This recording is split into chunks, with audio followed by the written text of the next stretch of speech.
Food house page को आपण मानकु स्वागत। आज आम तैयारी करने जाऊँगी माछ पत्र पोड़ा।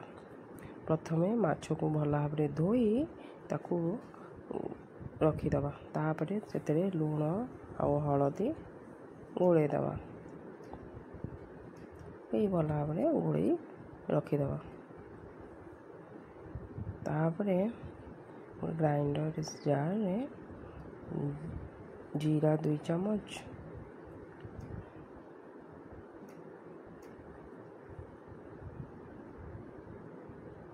सोरिष 2 चम्मच, आउ सुखिला लंका 2टा, पियाज गोटे, आउ रसुण भी गोटे, आ टमाटर गोटे नहीं ताकू भल भाव पेस्ट बनवा।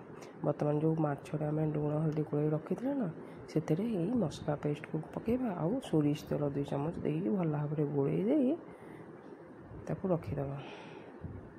तापर जो गोटे कदली पत्र नहीं, कदली पत्र तार साइड जो डेम्फटा थाए टे काटिदेबा, कहीं काटिदेले माछटा पोड़ा को सुविधा हम।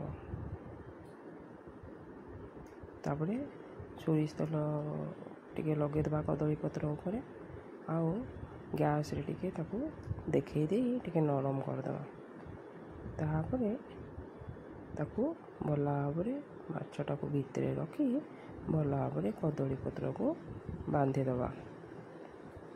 गोटे रस्सी साहाय्य ताकू बांधी देछि।